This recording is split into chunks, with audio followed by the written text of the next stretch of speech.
Shalom Bapak Ibu, Saudara-saudara terkasih dalam Tuhan Yesus Kristus. Kita jumpa lagi dalam ibadah online Yamari yang ke-288. Hari ini Sabtu 16 Mei 2026 dalam sesi kesehatan. Puji nama Tuhan, doa dan harapan kita kiranya seluruh rangkaian ibadah online Yamari sesi kesehatan ini dapat berjalan dengan lancar, memberkati kita semua dan nama Tuhan dipermuliakan. Amin. Bapak, Ibu, Saudara-saudari terkasih dalam Tuhan Yesus Kristus, mari kita mulai ibadah online Yamari yang ke-288 ini dalam nama Allah Bapa, Putra, dan Roh Kudus yang menciptakan langit, bumi, dan segala isinya, dan yang berdaulat atas seluruh kehidupan kita. Amin. Puji nama Tuhan. Sebelum kita melanjutkan sesi kesehatan ini, kita akan bersama-sama membaca firman Tuhan yang terambil dari Efesus 5 ayat 15 sampai 18 sebagai pengantar ibadah kita saat ini. Firman Tuhan berkata, "Karena itu, perhatikanlah dengan seksama bagaimana kamu hidup. Janganlah seperti orang bebal, tapi seperti orang arif. Dan pergunakanlah waktu yang ada, karena hari-hari ini adalah jahat. Sebab itu janganlah kamu bodoh, tetapi usahakanlah supaya kamu mengerti kehendak Tuhan. Dan janganlah kamu mabuk oleh anggur, karena anggur menimbulkan hawa nafsu, tetapi hendaklah kamu penuh dengan Roh." Bapak, Ibu, Saudara-saudara terkasih dalam Tuhan Yesus Kristus, berdasarkan perkataan Paulus dalam ayat di atas tadi, kita melihat dua jenis orang, yaitu orang bebal dan orang arif. Penggolongan ini dilihat berdasarkan cara hidup, yaitu berdasarkan pemanfaatan waktu. Karena kita sebagai orang percaya telah menerima terang Kristus, maka kita harus berjalan sesuai terang itu. Hidup sesuai terang berarti seperti orang arif dan bukan seperti orang bebal yang hidup semau gue. Timbul pertanyaan, bagaimanakah hidup orang arif itu? Orang arif akan memanfaatkan waktu yang ada semaksimal mungkin untuk hal-hal yang positif dan bagi kemuliaan nama Tuhan. Bapak, Ibu, Saudara-saudara terkasih dalam Tuhan Yesus Kristus, mengapa kearifan dikaitkan dengan pemanfaatan waktu? Karena setiap hari bersifat jahat. Kita bisa saja tergoda memanfaatkan waktu yang ada untuk kesenangan diri kita, bukan untuk kesenangan Tuhan. Oleh sebab itu, kita perlu hikmat sejati yang dari Allah, agar kita dapat memahami kehendak Allah, terutama dalam memanfaatkan waktu. Selain itu, dikatakan orang arif pada umumnya hidup dipenuhi oleh Roh Kudus. Hal ini bukan sekedar ataupun bukan terjadi sekali seumur hidup saja, tetapi akan terus berlanjut ataupun berkelanjutan secara terus-menerus setelah orang arif tersebut mengalami transformasi. Berbeda dengan orang yang mabuk oleh anggur atau hidup dalam kedagingan. Mabuk anggur akan membuat orang kehilangan kesadaran, hilang pengendalian diri, dan juga hilang hikmat, serta sepenuhnya dikuasai oleh hawa nafsu dan kedagingannya. Namun bila kita dikuasai Roh Kudus, kita akan menghasilkan hal-hal terbaik dalam hidup kita. Kita akan berbuah-buah, yaitu buah-buah roh, dan hidup kita hanya bagi kemuliaan nama Tuhan saja. Bapak, Ibu, Saudara-saudara terkasih dalam Tuhan Yesus Kristus, orang yang dipenuhi roh tidak akan membiarkan dirinya mabuk oleh anggur, karena mabuk anggur adalah merupakan kesia-siaan dalam pemanfaatan waktu yang seharusnya dipersembahkan bagi Kristus. Ingatlah, waktu yang kita miliki dalam hidup ini sangat berharga dan sangat terbatas. Karena itu, mari kita pakai waktu-waktu kita sebaik mungkin dengan bijaksana, seperti orang arif dan bukan seperti orang bebal, sehingga kita semakin mengerti akan kehendak Tuhan dalam kehidupan kita. Amin. Tuhan Yesus memberkati kita semua. Bapak, Ibu, Saudara-saudara terkasih dalam Tuhan Yesus Kristus, sebagai respon kita untuk menyikapi waktu-waktu yang Tuhan berikan bagi kita. Mari kita naikkan pujian yang berkata, "Ku cinta Kau, rahmat-Mu nyata bagiku." Sebab rahmat Tuhan nyata bagi kita dalam setiap waktu, dalam setiap detik kehidupan yang kita jalani dalam hidup ini. Amin.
Bapak, Ibu, saudara-saudara terkasih dalam Tuhan Yesus Kristus, mari kita lanjutkan pujian kita. Pujian sukacita di hadapan Tuhan, Allah kita yang hidup. Satu pujian yang berkata, tiada ku ragu lagi untuk mengikut-Mu, Yesus. Haleluya. Amin.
Bapak, Ibu, saudara-saudara terkasih dalam Tuhan Yesus Kristus, virus adalah mikroorganisme patogen berukuran kecil ataupun sangat kecil, yaitu kira-kira 20-300 nanometer yang hanya dapat bereplikasi di dalam sel hidup. Karena tidak memiliki struktur sel yang hidup yang lengkap seperti organel atau ribosom, virus disebut sebagai parasit obligat intraseluler. Berdasarkan informasi dari Wikipedia, virus memiliki ciri unik yang menempatkannya di perbatasan antara benda mati dan makhluk hidup, yaitu hanya memiliki satu jenis asam nukleat, yaitu DNA atau RNA yang dilindungi oleh selubung protein yang disebut kapsid. Virus tidak memiliki membran sel, sitoplasma atau inti sel. Tidak bisa membelah diri secara mandiri. Mereka harus membajak perangkat sel inang untuk memperbanyak diri. Dan di luar tubuh inang, virus dapat bertahan dalam bentuk kristal atau virion yang tidak aktif. Bapak, Ibu, saudara-saudari terkasih dalam Tuhan Yesus Kristus, untuk lebih memahami bagaimana cara pencegahan penyakit virus dalam tubuh kita, mari kita dengarkan penjelasan atau pemaparan tentang virus ini lebih lanjut dari Dr. Benutomo Rumondor, SPB. Kiranya pemaparan kesehatan dalam ibadah online yang mari yang ke-288 ini memberkati kita semua. Selamat mendengarkan, Tuhan Yesus memberkati kita semua. Waktu selanjutnya kami serahkan kepada hambanya, Dr. Benutomo Rumondor, SPB. Shalom, selamat bertemu kembali saudara-saudari dalam Kristus. Saya Dr. Benutomo Rumondor dan pada hari ini kita akan membahas mengenai beberapa penyakit yang disebabkan oleh virus beserta pencegahan. Kita sudah kenal beberapa jenis virus antara lain influenza atau biasa kita kenalkan oleh virus beserta pencegahan. Kita sudah kenal beberapa jenis virus antara lain influenza atau biasa kita kenal sebagai batuk pilek dan juga virus COVID-19 yang sudah kita ketahui keganasannya. Karena virus pada saat ini belum bisa ditangani dengan baik menggunakan obat-obatan antivirus, maka penting bagi kita untuk menjaga diri agar kita tidak tertular oleh berbagai jenis virus yang berbahaya tersebut. Mari kita kemudian akan melihat beberapa jenis virus yang ada di Indonesia. Ini dia. Pertama, superflu, influenza A. Ya. Ada kemudian campak, ada demam berdarah, ada HIV/AIDS, ada norovirus dan rotavirus. Ini adalah penyebab diare pada anak. Diare atau mencret itu akan menyebabkan malnutrisi sehingga tubuh anak tidak berkembang, otaknya tidak berkembang dengan baik juga sehingga sulit mengikuti pelajaran yang ada di sekolah. Ada beberapa virus lain juga yaitu human metapneumovirus (HMPV) ya, penyebab batuk pilek pada anak. Ada juga Mpox yang selalu ada jenis terbarunya juga. Nipah, tingkat kematiannya tinggi. Untungnya belum ada di Indonesia. Rabies, terutama di daerah Bali. Nah, kita juga melihat bahwa superflu itu sudah ada di 13 provinsi, termasuk Jawa Timur, Jawa Barat, dan Kalimantan Selatan. Gejalanya demam tinggi, capek sekali rasanya, bisa menggigil badan dan batuk-batuk kering yang biasanya lama. Penyakit campak juga itu nomor 2 terbanyak di dunia setelah Yemen. Ya, Indonesia sedang menghadapi kedaruratan kesehatan karena tinggi penyakit campak dan sudah ada dilaporkan 21 wabah di 11 provinsi pada beberapa bulan yang lalu. Kita juga melihat karena cara penularan virus yang berbeda-beda, maka pencegahannya itu kombinasi dari kita harus menjaga kebersihan diri kita, kita juga harus mengelola lingkungan karena ada beberapa virus yang ditularkan melalui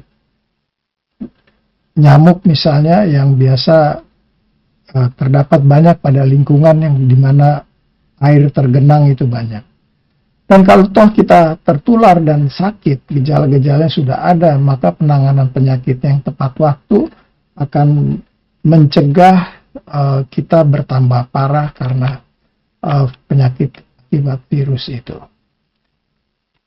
Nah, beberapa hal yang bisa kita lakukan, misalnya perlindungan pernafasan untuk flu, batuk pilek, dan campak. Kenapa? Karena ketiga penyakit virus ini ditularkan melalui pernapasan. Ada juga penyakit yang ditularkan oleh nyamuk. Kita tahu itu yaitu demam berdarah. Ada juga penyakit yang ditularkan melalui tangan yang kotor. Ya, kita memegang barang-barang yang kotor, habis bermain, habis memegang segala macam. Sebelum makan tidak cuci tangan, maka kita bisa tertular virus-virus yang menyebabkan diare ini. Dan yang terakhir adalah pentingnya kekebalan tubuh. Karena sampai saat ini belum ada obat antivirus yang cukup efektif. Bukan berarti tidak ada obat antivirus, obatnya ada. Tetapi belum cukup efektif, ya, belum banyak menolong orang-orang yang flu-nya ringan. Biasa digunakan pada penderita yang bukan hanya flu, tapi tertular penyakit virus yang cukup berat. Oleh karena itu kita perlu memastikan kita punya imunitas yang baik, kekebalan tubuh yang baik, yaitu kemampuan tubuh untuk memerangi virus-virus itu. Ya. Karena sebagian besar penderita yang terkena penyakit akibat virus ini, itu akan sembuh dengan sendirinya karena kekebalan tubuhnya. Setelah 3-5 hari, biasanya hari ke-6, ke-7, sudah mulai keadaan lebih baik. Gitu. Ya, itu kenapa? Bukan karena obatnya. Karena biasanya obat-obat yang diberikan itu adalah obat-obat untuk meringankan gejalanya. Kalau demam tinggi, untuk menurunkan demam.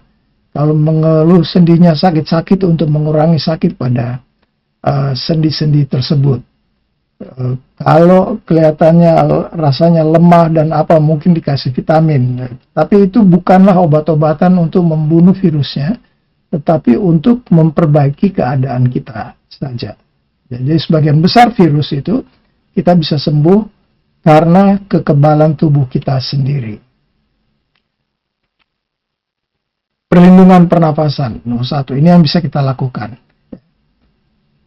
Pencegahannya apa? Misalnya kita lakukan vaksinasi. Kalau kita mau vaksinasi influenza setahun sekali. Kenapa? Karena virus influenza itu cepat berubah tipenya. Sehingga vaksin yang kita suntikan tahun yang lalu kemungkinan sudah tidak cocok lagi. Sehingga perlu diulang lagi sekali ini, tahun ini kita suntik lagi dengan vaksinasi influenza agar daya tahan tubuh kita tetap terupdate. Yang lain adalah kita gunakan masker, terutama bila berada di area yang banyak orang. Karena dengan masker itu untuk beberapa jenis virus yang ditularkan melalui cairan yang keluar dari mulut kita itu akan tersaring. Tapi untuk beberapa virus yang ditularkan melalui udara itu masker tidak menolong. Tapi daripada kita juga tidak tahu yang mana yang ditularkan melalui udara, yang mana ditularkan melalui cairan dari mulut dan hidung kita yang keluar pada saat kita bersin atau batuk, lebih baik kita gunakan masker di mana ada banyak orang berkumpul. Misalnya di kendaraan umum, atau di tempat-tempat yang banyak orang. Jaga jarak, ya mirip seperti COVID ya. Hindari berdekatan dengan orang yang kelihatannya kurang sehat. Bila kita sakit, istirahat di rumah supaya kita jangan menularkan pada orang lain. Buat yang bekerja, saya kira bisa berobat, dan kalau dokter setuju, oh ya memang benar Anda sakit nih, demamnya tinggi, ini segala macam, kita bisa minta surat izin dokter untuk tidak bekerja. Tujuannya apa? Supaya kita tidak menularkan rekan-rekan kerja kita dengan virus yang kita derita. Langkah berikutnya adalah penanganan nyamuk demam berdarah. Itu Kementerian Kesehatan sudah memberikan nasihat. Ada panduan-panduannya, bisa di-download di website Kementerian Kesehatannya. 3M, apa saja? Menguras 1 kali seminggu, menutup tempat-tempat air, mendaur ulang barang bekas yang dapat menyimpan air, botol-botol bekas, ban bekas, sepatu yang sudah tidak dipakai lagi, begitu dibuang begitu saja, lalu akan ada air terkumpul di situ, dan nyamuk kemudian bertelur di situ, dan nyamuk berkembang biak. Dan nyamuk itu akan menularkan demam berdarah. Nah, jadi itu yang bisa kita lakukan, 3M. Lalu berikutnya adalah cegah gigitan nyamuk. Kalau kita berada di luar ruangan, terutama pada pagi hari dan menjelang malam, itu pakai pengusir nyamuk, insect repellent ya, ada yang bisa dioles di kulit yang terbuka, tangan, leher gitu ya, sehingga nyamuknya nggak mau nempel di situ. Berikutnya adalah kebersihan tangan dan makanan. Ini untuk virus-virus yang ditularkan melalui mulut. virus, misalnya tadi kita rotavirus dan novovirus yang menyebabkan diare. Ya.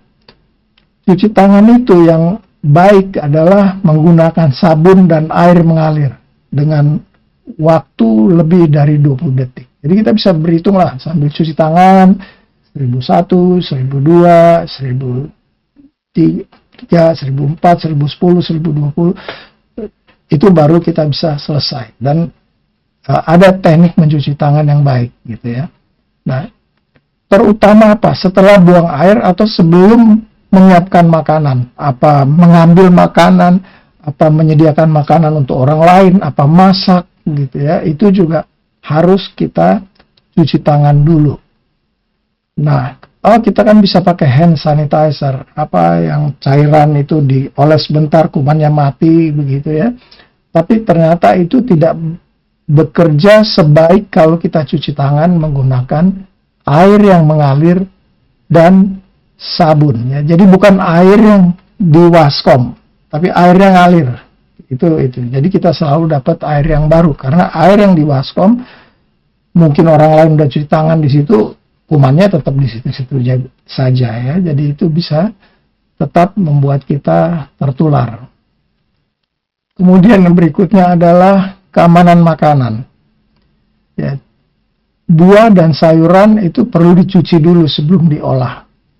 Jadi cuci dengan baik dengan air mentah, kemudian terakhir kita cuci dengan air matang. Terutama kalau kita mau bikin lalapan. Jadi makanannya, sayur-sayuran yang dimakan mentah itu memang sehat, tetapi risiko bahwa itu ada kuman E. coli atau virus yang bisa ditularkan, rotavirus misalnya yang menyebabkan diare, itu juga bisa terhindari. Ya. Hindari makanan yang kurang matang, karena ada kadang-kadang seperti kerang misalnya dimasak hanya sedikit saja setengah matang, nah itu dalamnya virusnya masih hidup, jadi kita bisa terkena beberapa penyakit virus. Dan kalau kita makan baik di rumah maupun terutama di luar rumah, pastikan makanan yang kita makan baru dimasak dan dihidangkan selagi panas. Jadi jangan makanan yang udah dingin. Gitu ya. Kenapa? Karena makanan yang udah dingin yang sudah dipajang lama misalnya dalam tempat terbuka, itu kan bisa ada laler nempel di situ. Itu selain penyakit-penyakit yang non virus juga penyakit virus juga bisa ditularkan melalui di situ. Orang yang bicara di atas makanan itu, setiap orang berbicara tuh selalu ada butir-butir air liur yang keluar, dan itu bisa jaraknya sampai 30 sampai 50 cm. Ya, jadi kalau dia di depan kita ada makanan, kita ngobrol di atas itu, kita nggak melihatnya, tapi butir-butir uap air dari mulut itu akan jatuh ke dalam makanan. Bisa menularkan orang lain, atau setidak-tidaknya makanan itu menjadi rusak. Berikutnya mengenai kebersihan umum. Jadi kita bila ada orang sakit di rumah, bersihkan permukaan yang sering dipegang orang itu. Misalnya apa? Gagang pintu. Bersihkan dengan cairan antiseptik atau yang mengandung pemutih, klorin. Karena klorin itu pemutih baju, tapi dia juga bisa banyak membunuh kuman dan virus. Gagang pintu, handphonenya dia, lemari kaca, supaya orang lain yang megang itu juga nggak tertular. Berikutnya adalah kita harus memperkuat daya tahan tubuh kita, ya, kekebalan tubuh kita. Caranya gimana? Tidurnya cukup, antara 7 sampai 9 jam. Orang yang tidurnya kurang dari 7 jam, itu daya tahan tubuhnya menurun dan rentan terhadap penyakit akibat virus. Cukup minum air. Untuk yang ginjalnya sehat, 1,5 sampai 2 liter per hari itu baik gitu ya. Tetapi kalau Anda ada masalah dengan ginjal, maka ikuti nasihat dokter. Ya, jadi biasanya dikurangi. Tapi jangan kita main kurangin sendiri. Dokternya datang ke dokter lah, tanya, apakah bagaimana? Saya ginjalnya masih bisa nggak kalau kita minum 1,5 liter sampai 2 liter per hari? untuk usia lanjut juga tidak bisa minum sampai 2 liter sehari, karena pada orang usia lanjut rata-rata fungsi ginjalnya sudah berkurang. Jadi kalau perlu nasihat bisa ke dokter. Mana dokter? Ya di puskesmas. Apalagi sekarang dengan BPJS, kita datang ke puskesmas, kita bisa berkonsultasi dengan dokternya. Lalu dari sisi makanan, diet, kita cari makanan-makanan yang tinggi protein dan mengandung banyak vitamin. Sayur-sayuran banyak mengandung vitamin, terutama yang berwarna. Yang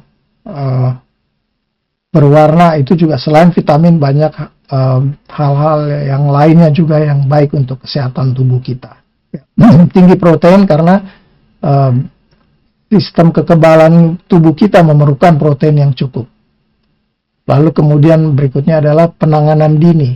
Kalau kita sudah tertular, obat antivirus akan sangat efektif bila diberikan dalam 48 jam sejak adanya gejala. Ya itu artinya 48 jam 2 hari ya. Misalnya hari ini, aduh kan nggak enak. Besok kita nggak berobat, lusa kita berobat dikasih antivirus juga tidak begitu menolong. Tapi kalau, aduh ini kayaknya agak kurang enak. Kemarin rapat sama atau ketemu dengan orang yang flu, kita mendapat pengobatan dengan antivirus, itu akan cepat sembuhnya. Tapi di lain pihak juga dokter tidak akan memberikan obat-obatan itu bila tidak ada gejala-gejala yang pasti gitu ya. Karena kembali di obat-obat antivirus juga mempunyai efek samping yang cukup berat. Jadi kita harus menggunakannya dengan hati-hati. Jadi harus atas nasihat dokter. Dan saya kira ini adalah yang terakhir. Ya, sebagai penutup kita bisa melihat bahwa penyakit virus itu menjadi masalah kesehatan di Indonesia. Ya. Ditularkan melalui udara, melalui nyamuk, melalui tangan yang tidak bersih. Maka tadi kita ada beberapa langkah untuk menghindarkan agar kita jangan tertular. Dan pencegahannya itu melalui perlindungan pernafasan tadi, vaksinasi, masker, jaga jarak, pengelolaan nyamuk yang menularkan virus-virus itu dengan 3M tadi, menguras, menutup, dan mendaur ulang ya, supaya jangan ada tempat-tempat berkembang biak dari nyamuk. Dan cegah gigitan kalau kita berada di tempat terbuka, kita camping, kita meninjau ke tempat-tempat yang banyak nyamuknya, itu bawalah pengusir nyamuk ya, yang bisa dioles di ini.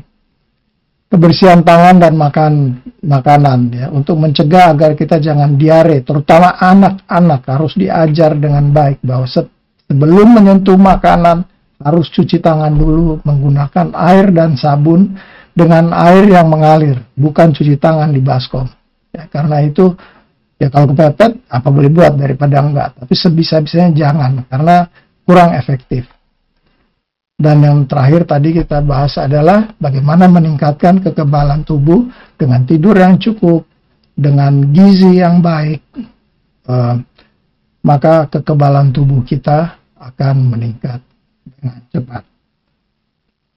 Baiklah, saya ucapkan terima kasih atas perhatian saudara-saudari sekalian, dan kiranya Tuhan memberkati, dan biarlah kita bisa tetap sehat agar kita dapat melayani orang lain juga dengan lebih baik, melaksanakan misi Tuhan bagi dunia di sekitar kita. Terima kasih.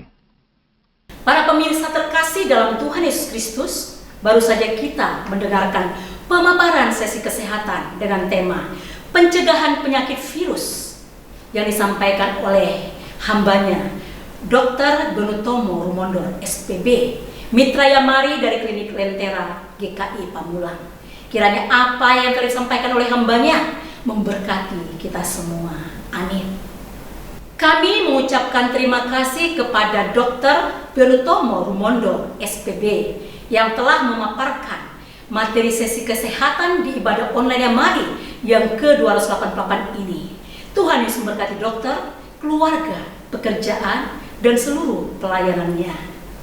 Kami juga mengucapkan terima kasih kepada seluruh tim penata layanan dalam ibadah online yang mari ini. Tuhan Yesus memberkati seluruh tim penata layanan, keluarga, dan seluruh pelayanannya. Ibadah online yang mari berikutnya yaitu yang ke-289, hari Sabtu 23 Mei 2026. Mari kita doakan agar perekaman dan pembuatan ibadah online yang mari nanti berjalan dengan lancar. Amin. Bapak, Ibu, saudara-saudara terkasih dalam Tuhan Yesus Kristus, ya mari juga akan mengadakan retreat nasional yang ke-13 dengan tema Bersekutu Berbahagia Bersama Sahabat-sahabat Sejati. Adapun panitia penyelenggara adalah Yamari Purbalingga. Acara ini akan dilaksanakan pada tanggal 26 sampai 29 Agustus 2026, hari Rabu sampai dengan Sabtu, bertempat di Swiss Bell Hotel Yogyakarta. Mari kita doakan untuk kesehatan panitia, perekrutan peserta, para pembicara, juga dana yang dibutuhkan, serta persiapan-persiapan lainnya. Kita doakan juga agar acara ini berjalan dengan lancar. Seluruh peserta terberkati dalam nama Tuhan Yesus dan Tuhan Yesus dipermuliakan. Biaya pendaftaran sebesar Rp2.250.000 per orang dan dapat ditransfer ke rekening panitia di BCA nomor rekening 0977878989 atas nama Rina Rusianti Yayan Gunawan.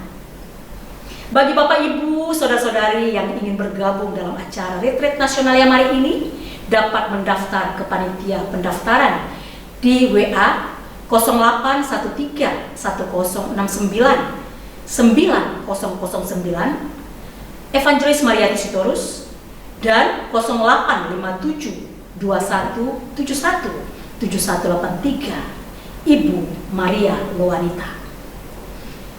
Bapak, Ibu, saudara-saudara terkasih dalam Tuhan Yesus Kristus, sekarang diberikan kesempatan bagi kita untuk memberikan persembahan dalam mendukung pelayanan Yamari. Silahkan mentransfer ke rekening Yamari di BCA nomor 3910033700 atas nama Yayasan Marturia Immanuel. Terima kasih atas dukungan Bapak, Ibu, saudara-saudari semua. Tuhan Yesus memberkati. Bagi Bapak, Ibu, saudara-saudari yang membutuhkan dukungan doa, silahkan menghubungi kami pada jam kerja di nomor telepon 02145855697 atau di WA 087784888642. Sekarang kita akan masuk dalam doa syafaat. Waktu selanjutnya kami serahkan kepada hamba-Nya. Bapak, Ibu, Saudara yang dikasihi oleh Tuhan Yesus Kristus, mari kita berdoa syafaat bersama-sama. Allah Bapa di surga, terima kasih untuk pimpinan dan penyertaan-Mu bagi hamba-hamba-Mu yang telah melayani dalam ibadah online Yamari ke-288 ini, baik Evangelis Mariati Sitorus, Bapak Agustinus Huai, Bapak Evangelis Yunus Sabandar, dan juga bagi hamba-Mu Bapak Dr. Benutomo Rumondor SPB, Mitra Yamari dari Klinik Lentera GKI Pamulang, sebagai narasumber yang telah menyampaikan materi kesehatan dengan tema pencegahan penyakit virus. Kiranya pemaparan materi kesehatan tersebut dapat menjadi panduan bagi kami semua untuk diterapkan dalam hidup keseharian kami, sehingga kami terhindar dari paparan virus yang ada di sekitar kami. Karena saat ini cuaca yang pancaroba atau yang tidak menentu bisa menimbulkan berbagai penyakit virus, selain penyakit hantavirus yang sedang melanda beberapa negara di Asia. Serta jadikan kami sebagai penolong bagi saudara-saudara yang lain dengan membagikan ibadah tersebut kepada mereka, dan berkat Tuhan melimpah bagi tim ibadah, juga bagi Bapak Dr. Benutomo Rumondor SPB dalam kehidupan keluarga dan pelayanan mereka, sehingga melalui seluruh pelayanan dan kehidupan daripada hamba-hamba-Mu. Nama Tuhan dipermuliakan. Allah Bapa di surga, terima kasih atas pimpinan Bapa yang memungkinkan sahabat dan mitra Yamari dapat mendukung pelayanan Yamari melalui persembahan mereka. Kiranya juga Tuhan memberkati mereka dalam kehidupan pribadi, keluarga, usaha, dan pekerjaan, juga pelayanan mereka, sehingga melalui mereka amanat agung Kristus terus dapat berjalan. Allah Bapa di surga, kami berdoa untuk semua hamba-hamba-Mu, tim ibadah, dan juga pelayan firman Allah yang akan melayani dalam ibadah online Yamari pada hari Sabtu 23 Mei 2026. Kiranya Roh Kudus menuntun dan memperlengkapi mereka dengan kuasa-Mu, agar melalui mereka semuanya sahabat dan mitra Yamari yang setia mengikuti ibadah ini diberkati, dan akhirnya kami semua juga boleh menjadi berkat bagi sesama kami. Allah Bapa di surga, kami berdoa dan kami mohon anugerah Tuhan, juga mohon akan pimpinan dan hikmat Tuhan bagi Yamari Purbalingga dan panitia pelaksana Retnas ke-13 Yamari yang diketuai oleh Bapak Dr. Yayan Gunawan, yang akan mengadakan retret nasional Yamari ke-13 dengan mengusung tema bersekutu, berbahagia bersama sahabat-sahabat sejati. Dalam acara ini akan dilaksanakan pada hari Rabu sampai hari Sabtu tanggal 26 sampai 29 Agustus 2026 mendatang, bertempat di Swisspel Hotel Yogyakarta. Kiranya penyertaan Tuhan selalu nyata dalam seluruh persiapan panitia, baik kebutuhan dana, rekrut peserta dengan melibatkan seluruh koordinator kota MHM Yamari, maupun persiapan semua pembicara. Dan kiranya Tuhan yang pimpin, tuntun, sertai bersama-sama agar seluruh persiapan mereka dapat maksimal, dan kami percaya di dalam pimpinan Tuhan semua dapat berjalan dengan baik. Dan mohon akan perlindungan Tuhan bagi setiap peserta yang telah mendaftar, agar mereka tetap sehat. Demikian juga agar seluruh panitia tetap sehat dan juga bersatu dalam menjalankan seluruh persiapan. Tuhan, kami juga berdoa dan mohon akan berkat Tuhan untuk pihak hotel dalam seluruh persiapan mereka menanti kedatangan para panitia dan juga peserta, sehingga seluruh persiapan mereka sesuai dengan kesepakatan kerja dengan panitia saat awal bernegosiasi, sehingga seluruh dapat berjalan lancar. Demikian juga seluruh peserta yang hadir mendapat berkat, dan kemudian hari kembali ke daerah mereka masing-masing boleh menjadi berkat bagi setiap jemaat, demikian juga masyarakat di sekitar mereka. Allah Bapa yang kami sapa di dalam nama Tuhan kami Yesus Kristus, kami bersyukur untuk pertolongan Tuhan bagi anak-anak-Mu dalam proses pemulihan kesehatan dan juga yang sedang mengalami sakit, baik Ibu Susan Jenny, Saudara Deborah, Grace, Nubatonis Maitimu, Bapak Anton Susanto, Bapak William Maitimu, Ibu Feni, Bapak Anton Sugiarto, Bapak Yansen Diki Suseno, Saudara Irwan Sopian, Ibu Hilda Tirta Jaya, Ibu Lydia Pasila, Ibu Jakomina Bakar Besi, Saudara Nathan Joel Saragi, Bapak Yakob Sabandar, Bapak Budianta Mustari, Ibu Ongko, Ibu Rambu Juliana Hungku Hamu, Ibu Herawati Pranata, Ibu Loan Serango, Ibu Jomiliang, Saudara Gebi Esther Sitorus, Ibu Pendeta Iswari Setianti,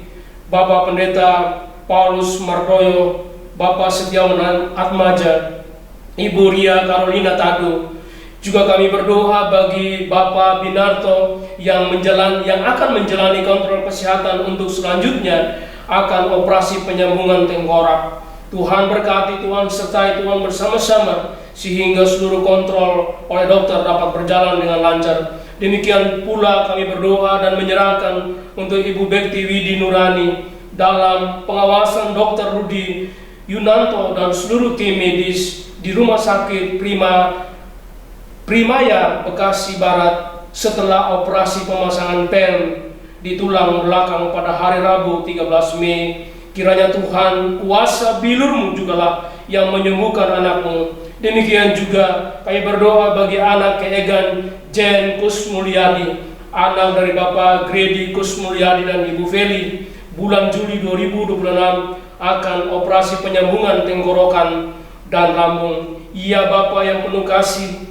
pertolongan-Mu terjadi bagi semua anak-anak-Mu yang dalam proses pemulihan, baik juga yang dalam keadaan sakit. Tuhan juga yang memberkati tim dokter yang mengobati mereka, yang mengawasi mereka, serta juga Tuhan memberkati setiap obat-obatan yang dipakai, agar melalui semuanya ini proses kesembuhan bagi anak-anak-Mu dapat secepat mungkin terjadi dalam kehidupan mereka, sehingga demikian nama Tuhan dipermuliakan.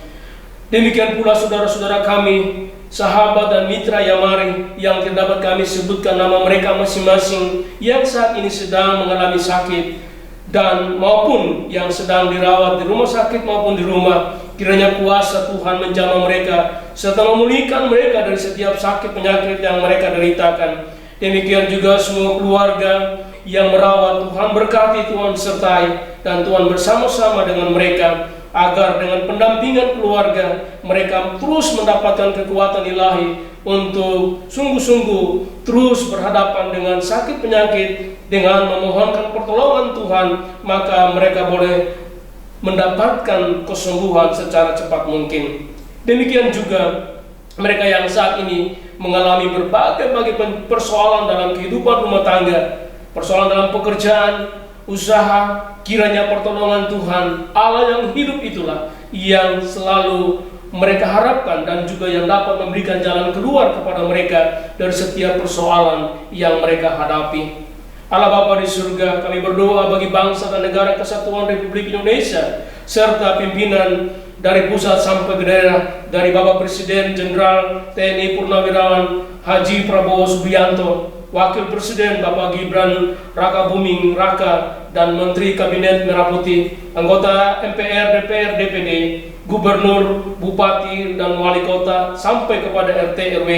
Kiranya Tuhan memberkati mereka di dalam menjalankan seluruh tugas tanggung jawab mereka dengan baik, serta semua keputusan yang diambil dalam bidang sosial, politik, dan keamanan dapat bermuara demi kesejahteraan rakyat.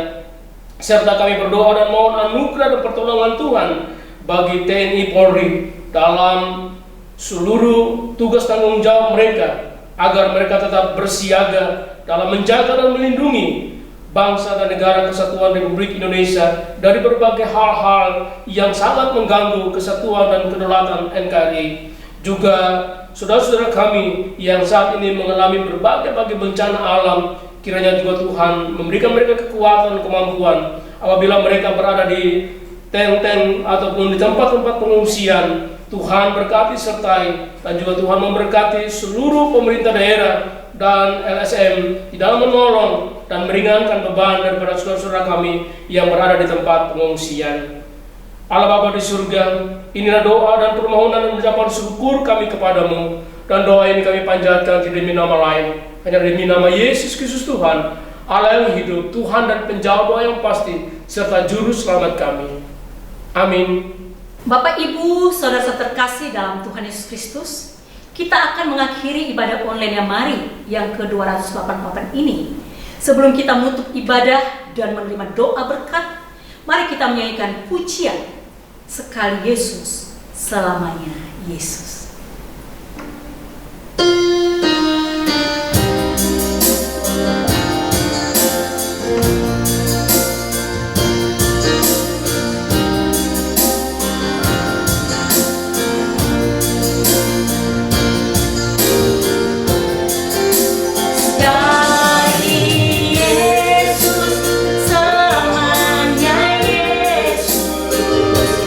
Harapanku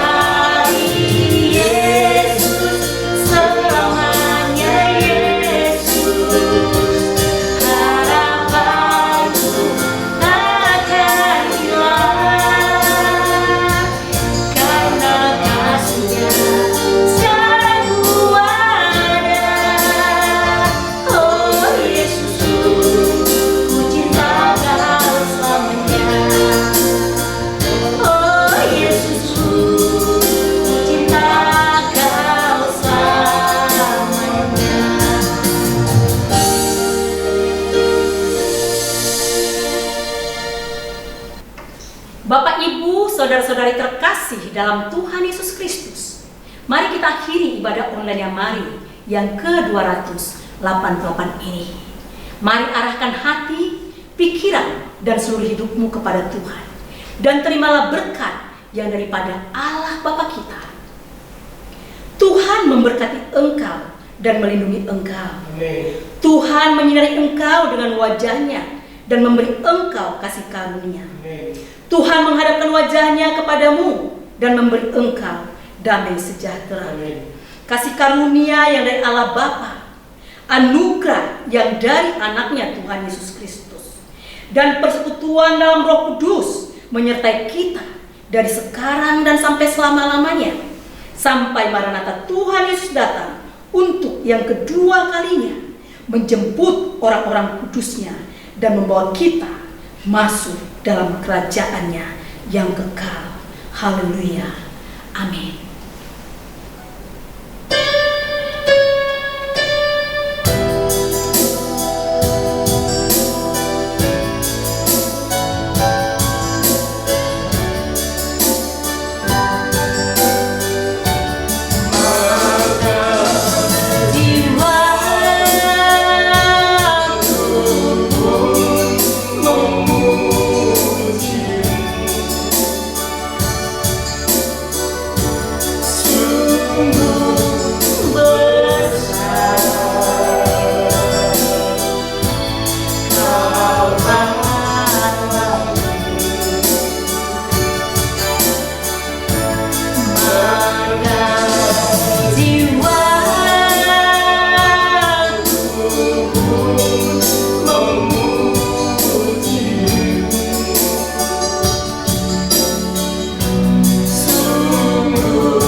Sampai bertemu kembali dalam ibadah online yang mari yang episode 289. Tuhan Yesus memberkati.